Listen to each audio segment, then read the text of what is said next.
Welcome back.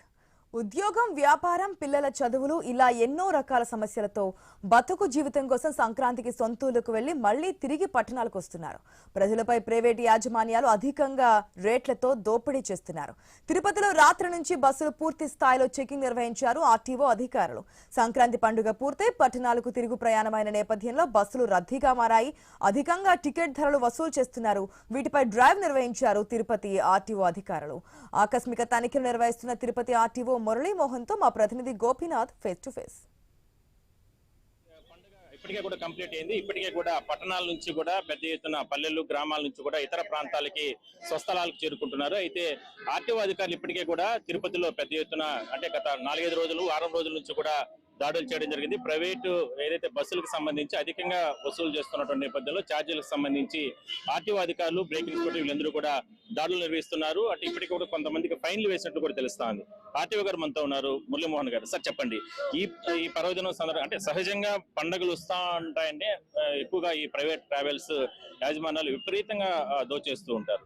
ఏంటి ఈసారి ఎట్లా చర్యలు తీసుకున్నారు, ఎట్లా దీన్ని కట్టడి చేయగలిగారు? సంక్రాంతి పండుగ సెలవుల పురస్కరించుకొని ఒక ప్రయాణికుల రద్దీ పెరిగే కొద్దీ ప్రయాణికుల నుంచి సొమ్ము అధికంగా దోపిడీ చేయాలనే ఒక సిస్టము గతంలో కూడా పరిపాటిగా ఉంది. ఆ యొక్క అలవాటు నుంచి మార్పించాలనే సదుద్దేశంతో ఇప్పుడు మన గవర్నమెంట్ కూడా ఆర్టీజీఎస్ సిస్టమ్ ద్వారా ప్రతిరోజు కూడా ఏ ఆ టేబుల్లో ఏ ఫేర్స్ ఎక్కున్నాయి, ఏ నగరం నుంచి ఏ నగరం వరకు ఫేర్స్ ఎక్కున్నాయనే సిస్టాన్ని మనకు ఒక గ్రూప్ లో షేర్ చేయటము, తద్వారా ట్రావెల్స్ యజమానులతో మాట్లాడటము. అలా కాకుండా 10 రోజుల నుంచి రాష్ట్ర వ్యాప్తంగా ఒక జిల్లాలో కాకుండా మొత్తం అన్ని జిల్లాల్లో ఈ రెగ్యులర్ గా తనిఖీలు చేయడం జరుగుతూ ఉంది. తద్వారా కూడా కేవలం మన జిల్లాలోనే బయట నుంచి వచ్చే ఒక వాహనాల మీద కూడా 24 వాహనాల మీద కేసులు నమోదు చేయడం జరిగింది. అవి కాకుండా దాదాపుగా 28 ఇతర మోటార్ వాహనాల నియమ నిబంధనలను ఉల్లంఘించిన వాటిపై కూడా కేసులు నమోదు చేశారు. సార్, మామూలుగా ఈ ప్రైవేట్ బస్సులకు సంబంధించి ఎక్కువగా ప్రమాదాలు జరుగుతూ ఉంటాయి. ఈ మధ్య కాలంలో మనం చూసాం, కర్నూలు దగ్గర కూడా చోటు చేసుకుంది. చాలా ప్రాంతాల్లో, పక్క రాష్ట్రాల్లో, తమిళనాడు ఇలా చాలా ప్రాంతాల్లో కూడా జరిగిన సందర్భంలో చాలా మంది ప్రయాణికుల్ని అంటే స్థానిక ప్రజలు కోల్పోతున్నారు. ఏంటి మనకు అంటే మీరు ఈ మధ్య కాలంలో జరిగినటువంటి తనిఖీలకు సంబంధించి కావచ్చు, ఎట్లా ఇప్పటికైనా సరే నిబంధనలు పాటిస్తున్నారా? అట్లా ఒకవేళ నిబంధనలు పాటించకపోతే గవర్నమెంట్ సైడ్ నుంచి, ప్రభుత్వ అధికారులు మీ సైడ్ నుంచి ఎటువంటి చర్యలు ఉంటాయి?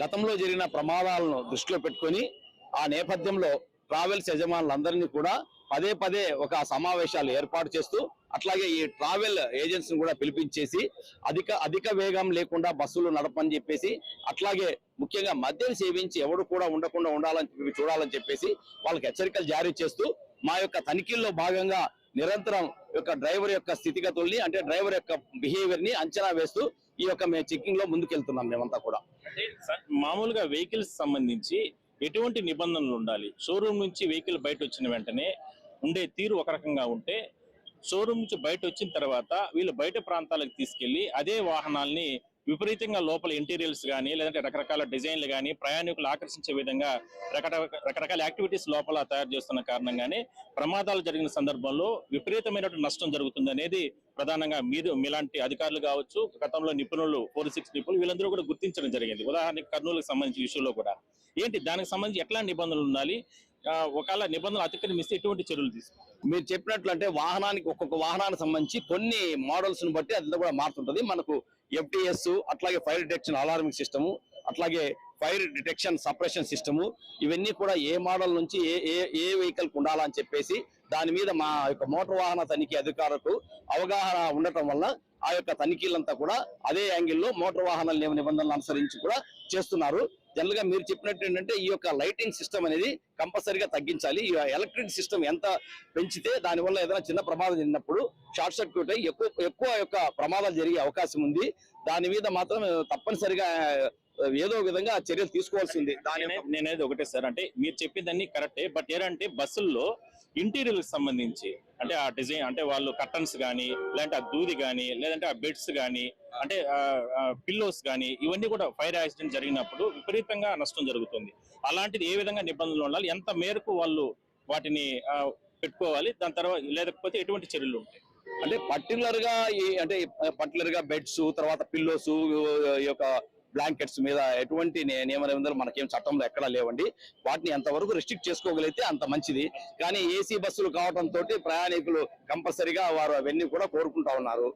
మనకి సౌకర్యార్థం అవన్నీ పెరిగే కొద్దీ కొన్ని అనర్థాలు ఆటోమేటిక్ గా జరుగుతా ఉన్నాయి మనకు. సో మొత్తం మీద అంటే అధికారులు ఒకటే చెప్తున్నారు, మాక్సిమం ఎంత వీలైతే అంత యాజమాన్యాలు కూడా ఏదైతే ప్రైవేట్ ట్రావెల్స్ యాజమాన్యాలు కూడా ఇంటీరియర్స్ విషయాల్లో కావచ్చు లేదా నిబంధనల విషయాల్లో జాగ్రత్తలు తీసుకోండి అంటూ కూడా మురళీమోహన్ గారు చెప్తున్నారు. మరోవైపు ప్రమాదాలు నివారించడానికి దయచేసి యాజమాన్యాలపై పూర్తి స్థాయిలో కూడా సహకరించాలి. ఇప్పటికే ఒక 2-3 సార్లు వాళ్ళతో పాటు పర్యాయాలు అంటే సమావేశాలు నిర్వహించాం, కానీ ఎక్కడ కూడా నిబంధనలు కానీ అతిక్రమిస్తే మాత్రం కఠిన చర్యలు తీసుకుంటామంటూ కూడా అది ఒక పర్వదినం అంటే సంక్రాంతి పండుగ రోజుల్లో కాదు నిరంతరం తనిఖీలు ఉంటాయి తిరుపతి జిల్లా వ్యాప్తంగా కూడా.